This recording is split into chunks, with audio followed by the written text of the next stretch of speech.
buenos días. Estoy encantado de estar aquí con todos vosotros y todas vosotras. Y hoy quería compartir con vosotros unas reflexiones que hemos hecho sobre la idea de la vivienda en el momento actual, porque estamos en un momento donde nos enfrentábamos al principio del año 2020 a un reto importante, y es transformar o responder al reto del cambio climático especialmente, y cambiar el modelo económico que todo ello llevará aparejado. A los que en general, a los que nos interesa el futuro, nos interesa también el pasado, porque en realidad lo que hacemos cuando nos proyectamos al futuro, en realidad nos proyectamos al tiempo, y aprender del tiempo, sea pasado, presente o futuro, es muy relevante, ¿no? Entonces yo creo que es importante también aprender de las lecciones de hace 100 años, donde después de la Primera Guerra Mundial, y de hecho la llamada gripe española, cada vez que hay una gran pandemia o algo que ataca la vida humana, nos hace pensar la manera como vivimos, ¿no?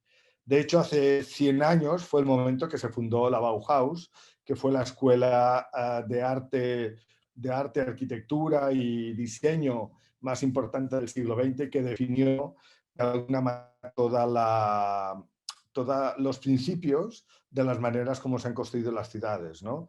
Como veis, la arquitectura en aquel momento empezó a ser más abierta, transparente, con balcones, hubo un cambio realmente radical en muy pocos años en la definición de cómo era la arquitectura.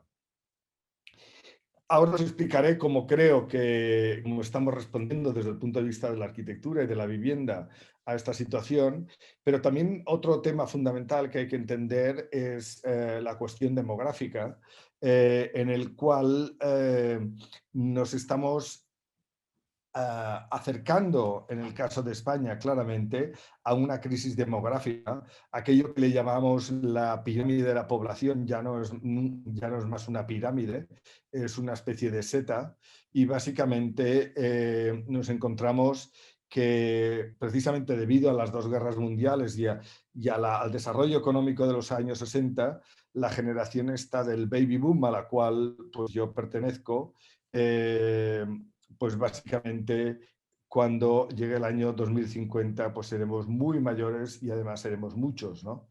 Por lo tanto, las cuestiones demográficas también son importantes para entender cómo vivimos, y no solo las cuestiones demográficas, sino también las cuestiones sociales, cómo se organizan los grupos de las viviendas, cómo son las unidades familiares, ¿no?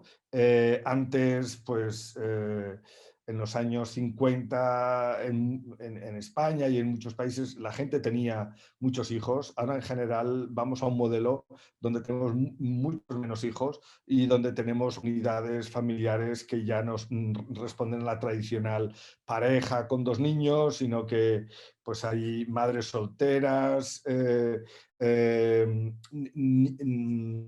digamos, parejas homosexuales, grupos en realidad inmigrantes con muchos niños. Es decir, la idea de la familia tradicional a la cual nos imaginamos que proyectábamos la ciudad, pues realmente ha dejado de ser mayoritaria, y a mí me interesa especialmente centrarme como en las personas y en lograr que la libertad individual de las personas al final acabe plasmada en la manera como vivimos y la manera como hacemos viviendas, ¿no? Os voy a enseñar 4 ejemplos de 4 proyectos que hemos realizado, de hecho, en los últimos 2 años como mucho. El primer proyecto tendría que ver con la idea de la microvivienda, y durante estos días de la pandemia hemos visto esta idea romántica de, una vez que vivimos conectados, y que por lo menos el 50% del trabajo que hacemos puede ser a través del teletrabajo, la idea de volver a la naturaleza, ¿no? De salir a la ciudad y recluirnos en la naturaleza, ¿no? de vivir en una cabaña aislado o conectado, pero básicamente un lugar muy natural en medio de la naturaleza. Para que ello sea posible, porque de esta idea ya hablábamos hace 25 años, el que era fundamental, lo que era fundamental es que las tecnologías de las telecomunicaciones funcionaran, y ahora hemos comprobado que realmente funcionan, pero también que tengamos que la distancia se mida en tiempo y no en kilómetros. Es decir, la idea de poder trabajar en cualquier lugar del territorio y tener un acceso a través de o un tren o un automóvil, etcétera, para poder acudir a la ciudad, porque el paradigma del trabajo, donde voy 5 días a trabajar de 9 a 6, seguramente se está terminando, y el modelo flexible de trabajar presencialmente solo 2 días a la semana en una oficina y el resto de días hacerlo a través del teletrabajo, pues seguramente se irá desarrollando más. Por lo tanto, esta idea de tener la capacidad de estar conectados físicamente, desplazarnos, conectados digitalmente, desplazarnos físicamente es relevante. Por lo tanto, esto ha llevado también la idea, nosotros desde nuestro instituto, que antes hablabais, cada año desarrollamos un prototipo en un centro que se llama Baidaura, que está en el Parque de Collserola. Este lugar tan increíble está a 5 minutos de Barcelona, y básicamente allí hacen prototipos, y este es un prototipo de una tiny house o de una casa pequeña, ¿no? El mito de vivir en una cabaña aislado en el campo, pues realmente está teniendo una explosión en el mundo. De hecho, en Netflix hay una serie sobre tiny houses, y nosotros pues hemos desarrollado algunos de estos prototipos. Este en concreto lo hicimos el año pasado con nuestros estudiantes durante la cuarentena, pero lo importante es que es una casa de kilómetro cero, porque utilizamos materiales del bosque que había alrededor, haciendo gestión forestal sostenible, obtuvimos algunos troncos, básicamente produjimos la madera, produjimos los paneles y acabamos haciendo estas viviendas, ¿no? Por lo tanto, la idea de tener pequeñas viviendas desde donde podemos vivir y podemos trabajar conectados es un concepto que, de hecho, desde que hicimos este proyecto nos han venido 5 jóvenes que quieren desarrollar startups vinculados a la idea de viviendas pequeñas con comunidades creativas en medio de la naturaleza y conectadas a la ciudad. Perfecto, pasaré al segundo tipo de vivienda, o sea, dentro de este modelo también de tener relación o otra relación con el lugar donde vivo, también está la idea de ir al pueblo, ¿no? De la idea de habitar lugares rurales, en este caso dentro de comunidades. Yo soy un fan o soy un seguidor de una web y de una gente que se llama Pueblos Abandonados, que tiene una cuenta en Twitter donde van explicando y van enseñando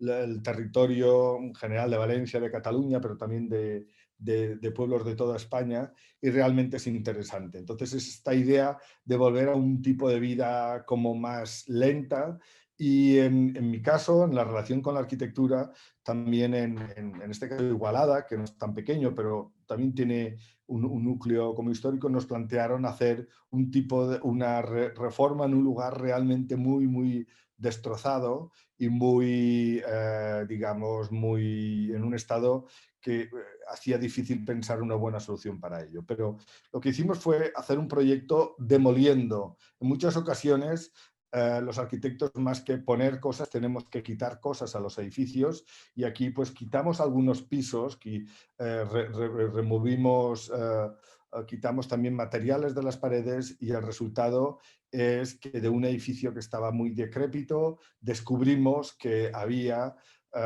digamos, la posibilidad de crear espacios como estos. Aquí había un piso, y al quitarlo pues apareció como un loft, un espacio como muy alto, y hicimos una librería, porque la persona para la que hicimos la casa es un editor. Veis también una chimenea, ¿no? También el mito del calor, de la naturaleza, la entrada de la luz. Es decir, la idea de utilizar el mundo construido para reformarlo y poder crear como viviendas que sean acogedoras, que sean cálidas, que sean humanas, donde también podemos vivir y trabajar.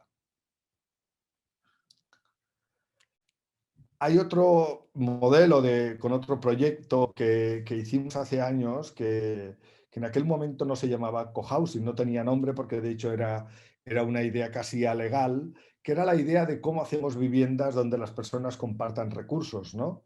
Este proyecto lo empezamos a desarrollar hace muchos años, cuando, de hecho, en el año 2003, cuando había una plataforma que se llamaba Napster.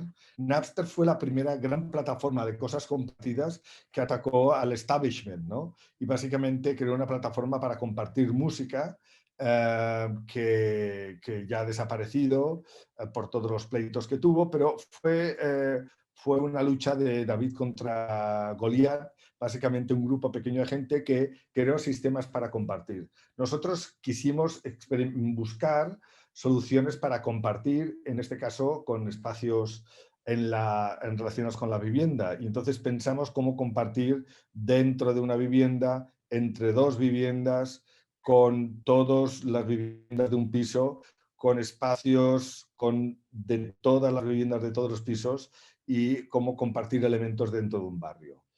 Y esta idea se concretó en un proyecto que hicimos más tarde en el año 2008 en Gandía, con unas viviendas para jóvenes, y donde lo que hicimos fue crear unas viviendas donde los jóvenes, cada uno tenía 45 metros, pero de esos 45 tenía 36 que eran privados. Luego tenían 6 metros que compartían con un grupo de 12 personas y por lo tanto tenían un gran salón de 70 metros, y luego dejaban 3 metros para compartir con 100 personas y tenían aquí un espacio de 100 metros. Perdón, de 300 metros, de tal manera que cada persona tenía 408 metros cuadrados, de los cuales 36 eran totalmente privados, 6 los compartían con un grupo pequeño y 3 lo compartían con toda la comunidad. Por lo tanto, la idea de compartir aplicada a la escala del edificio. Y como veis, esta sería el interior de una vivienda. Aquí, si este chico viviera solo, estaría todo el día tocando él solo la guitarra, como veis, con un ordenador, la cocina. Son viviendas pequeñas, pero en realidad para una persona son muy útiles. Pero además de este espacio privado, también hay un espacio compartido. Este es el salón de los 72 metros, como veis, a doble altura, donde 12 personas comparten un lugar o para trabajar o para hablar, o también para hacer música. Porque cuando las personas se encuentran, al haber interacción, en realidad surgen ideas de qué hacer juntos. Y si uno tiene una guitarra en su habitación, otro tiene una batería y el otro tiene un teclado, si lo llevan al espacio compartido, de repente crean un grupo de música, ¿no? Entonces, este fenómeno, de hecho, ocurrió de manera autónoma, sin pensarlo que realmente ocurriría, pero fue así, ¿no? Cuando la gente se encuentra, como hacéis en estos desayunos, pues realmente surgen ideas creativas, ¿no? Esta es la entrada del lobby, y estas son las plantas de la organización de los edificios. Como veis, este que hemos visto antes tenía, cuando sales de la escalera, llegas a un espacio que es compartido y luego cada uno tiene una habitación o una vivienda, de hecho, porque tiene cocina, baño y de todo para el solo.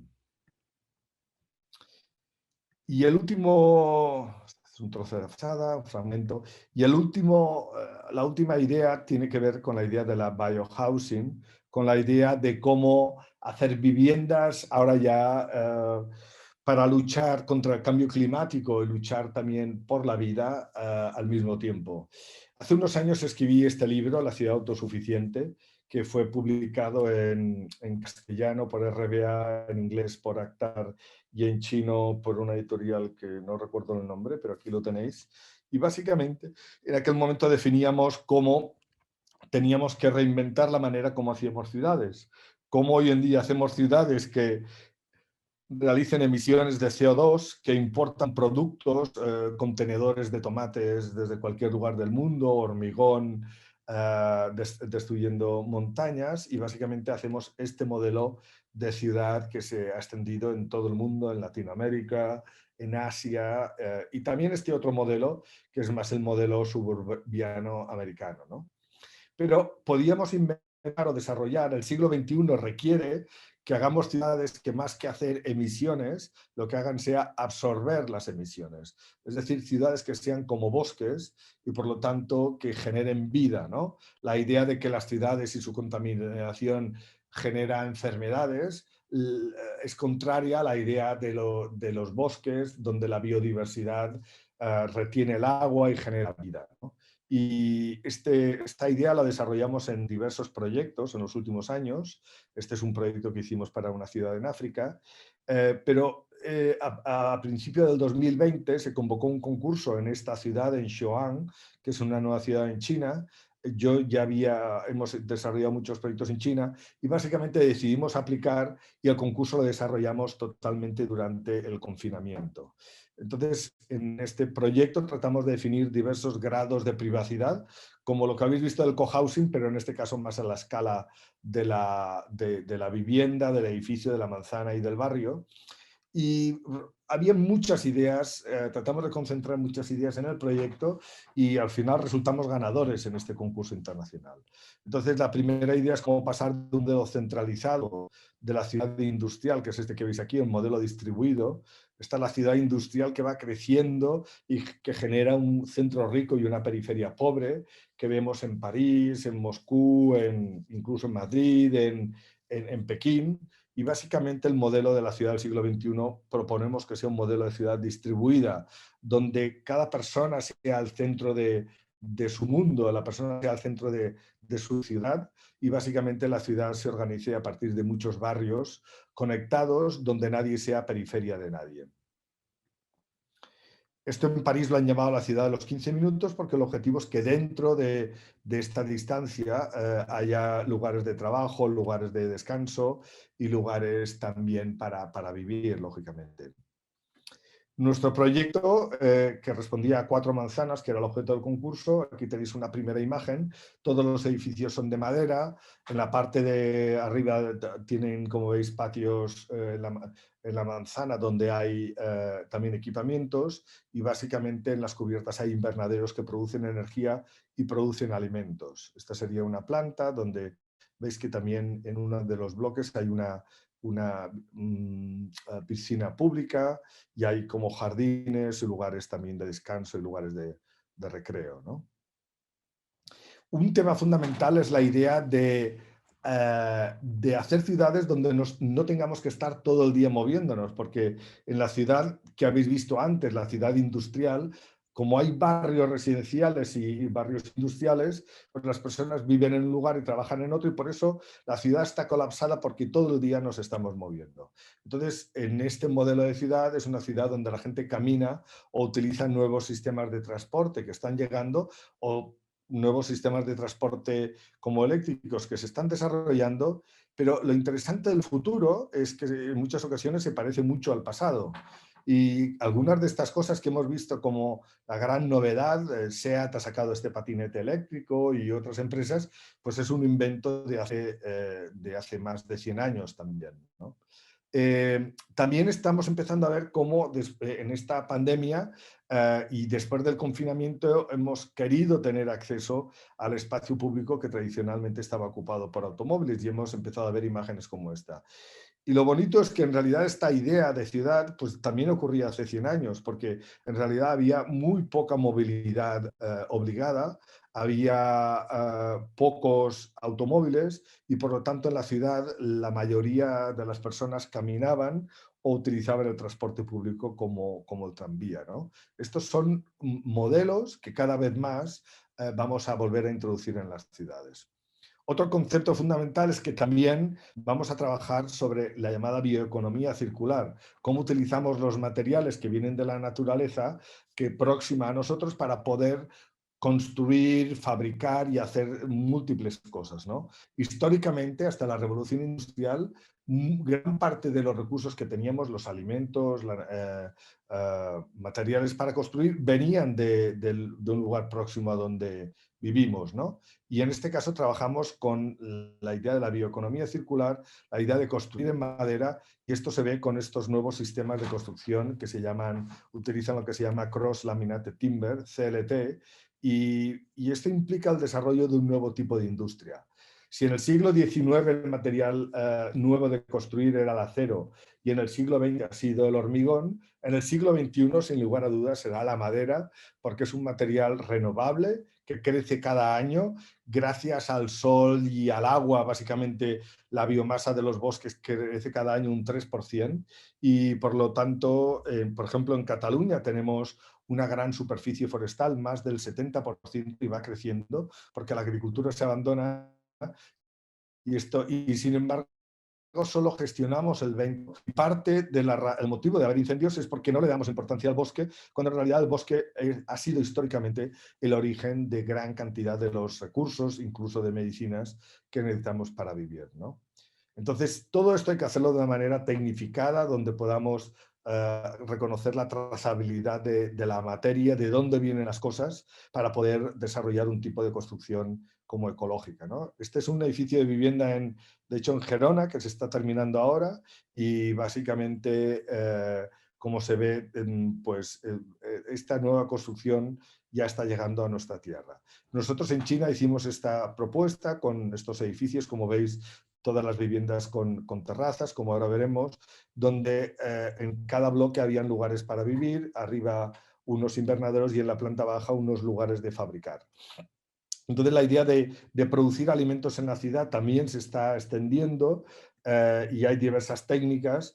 Esto es una imagen, aunque no lo creáis, es de Islandia. En Islandia, en invernaderos, producen tomates.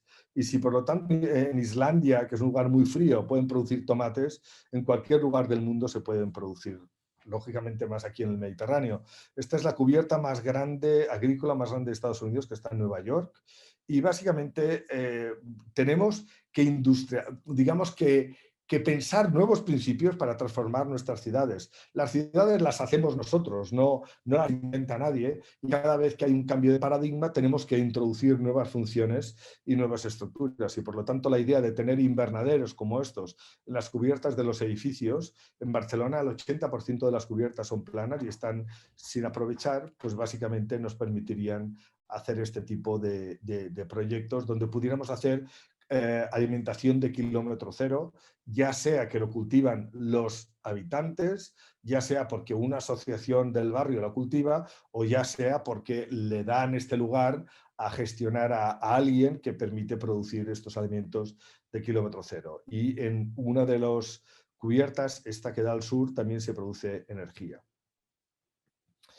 Básicamente, si hacemos alimentación de kilómetro cero, tenemos comercio de kilómetro cero y mercado de kilómetro cero, lógicamente. Y esto es un tema que claramente hay que desarrollar en los próximos años. También la idea de la energía, de producir energía en las ciudades. Estas son unas imágenes de unas cubiertas en Brooklyn, y nuestra idea sería que la producción de energía no fuera un elemento ingenieril que se coloca sobre los edificios, sino que fueran materiales que están integrados en los edificios con un buen diseño, etc. También la última idea, la idea de la fabricación de cosas. ¿Veis? Esta es una impresora 3D, es esta máquina de aquí, y en una impresora de una sola pasada se puede producir una silla, se puede producir una mesa. Es decir, frente a las impresoras 3D pequeñas, que hay muchas, ahora empiezan a haber impresoras 3D más grandes. Una de las cosas que más nos sorprendió al principio, nosotros en el IAC hemos trabajado con impresión 3D desde hace muchos años, casi 20 años, y una de las cosas más sorprendentes de la pandemia ha sido cómo en general el gobierno o los gobiernos han ido tomando decisiones y diciendo cosas que no eran ciertas, Y también sabíamos que no eran ciertas en gran parte porque veíamos otros lugares que aplicaban otras técnicas y que seguramente lograban mejores resultados. Lo sorprendente, yo compré mascarillas para enviarlas a China en el mes de febrero del año pasado, y en el mes de marzo aquí en España no había mascarillas y no se podían comprar, básicamente, y además nos decían que no eran necesarias. Luego se ha visto su importancia, pero en aquel momento además hacían compras a intermediarios sorprendentes donde compraban mascarillas que no funcionaban, y lo que empezó a pasar fue que la gente autoorganizada empezó a imprimir, los makers empezaron a imprimir elementos de protección como estas máscaras improvisadas, o en los hospitales a nosotros nos contactaron para ayudar a hackear unas máscaras de Decathlon imprimiendo este elemento de aquí, que lógicamente Decathlon esto lo hace para bucear y no para conectarlo a un respirador en un hospital, para permitir salvar vidas. Y en España, tal como se ha dicho, se imprimieron más de 800.000 protectores en los primeros 2 meses de la pandemia. Por lo tanto, la idea de tener un cierto control de la capacidad de producir cosas en nuestra vivienda es muy importante en el lugar donde vivimos, y por lo tanto introdujimos en nuestro proyecto también unos laboratorios de fabricación como estos vinculados a la impresión 3D. La última cosa es que también introdujimos unas grandes viviendas, unas grandes terrazas, porque también descubrimos que lógicamente en este modelo de viviendas pequeñas que tenemos, pues no hay lugar para tener acceso al aire o al sol, y lugar donde poder teletrabajar, poder teleeducarnos, y también tener lugares próximos para el coworking en el caso de que la pandemia se reduzca, ¿no? Pero básicamente desarrollamos este tipo de viviendas con las grandes terrazas como una parte obligatoria de las viviendas. El resultado es que hicimos este concurso que hemos ganado y ahora estamos intentando ver cómo lo empujamos para construirlo, y que de alguna manera aglutina muchas ideas vinculadas con el futuro y con la ecología, que debe fomentar la ciudad, debe fomentar la vida, debe fomentar la producción de energía, de alimentos ecológicos, y también la creación de comunidades más humanas y más sanas. Y esto es todo.